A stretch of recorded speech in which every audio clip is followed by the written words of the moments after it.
Hello everyone, কেমন আছেন সবাই? আশা করি ভালো আছেন।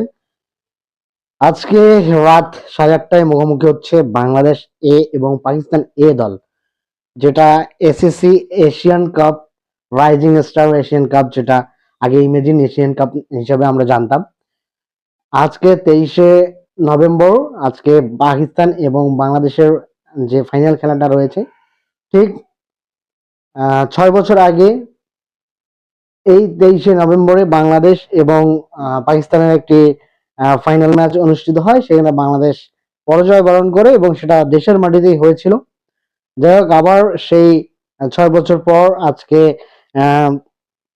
23শে নভেম্বর 2025 এই যে রাইজিং স্টার যে এশিয়ান কাপটা রয়েছে, সেটার ফাইনালে বাংলাদেশ এবং পাকিস্তান এ দুই দলের মুখোমুখি হচ্ছে 8:30টার দিকে।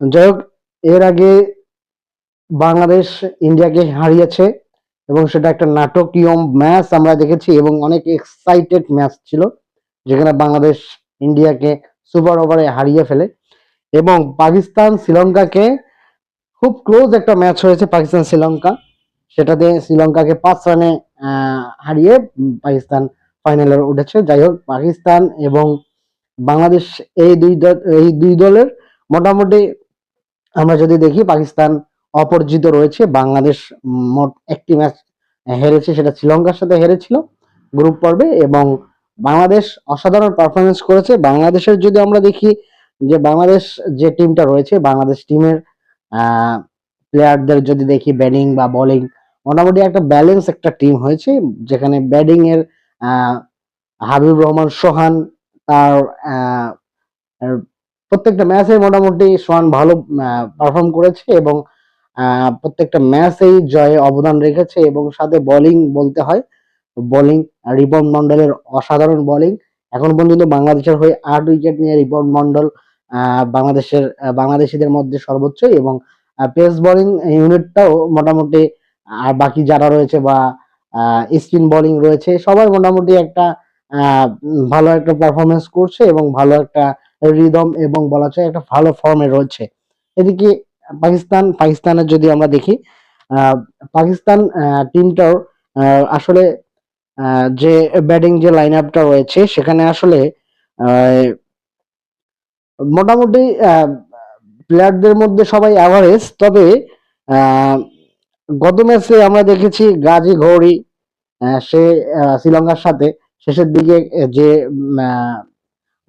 39 রান করেছে, এটা একটা মহামূল্যবান রান।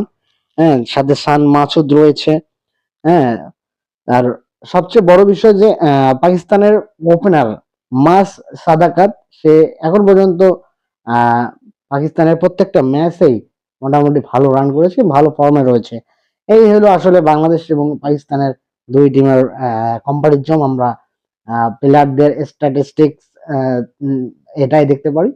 যাই হোক, বাংলাদেশ কি পারবে পাকিস্তানের কাছ থেকে উম, গতবার যখন এই এই টুর্নামেন্টের নাম যখন ইমাজিন টুর্নামেন্ট ছিল, সেই টুর্নামেন্টে ফাইনালে কিন্তু বাংলাদেশ পাকিস্তানের সাথে হেরেছিল এবং সেটা বাংলাদেশের মাটিতে।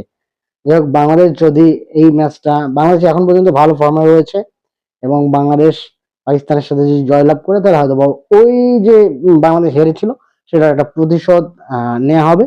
যাই হোক, বাংলাদেশ সময় রাত 8টার দিকে এই খেলাটা অনুষ্ঠিত হবে কাতারের দোহায়, এবং আমরা বাংলাদেশ টিমের জন্য শুভকামনা জানাই। বাংলাদেশ টিম ভালো খেলুক, জয়লাভ করুক, বাংলাদেশ চ্যাম্পিয়ন হয়ে ফিরুক। বাংলাদেশ দলের জন্য শুভকামনা রইল। যারা দেখছেন বাংলাদেশের খেলা কেমন লাগছে ইমাজিন কাপে, এটা অবশ্যই আপনারা কমেন্ট সেকশনে জানাবেন, এবং যারা ইউটিউবে দেখছেন অবশ্যই সাবস্ক্রাইব করে পাশে থাকবেন।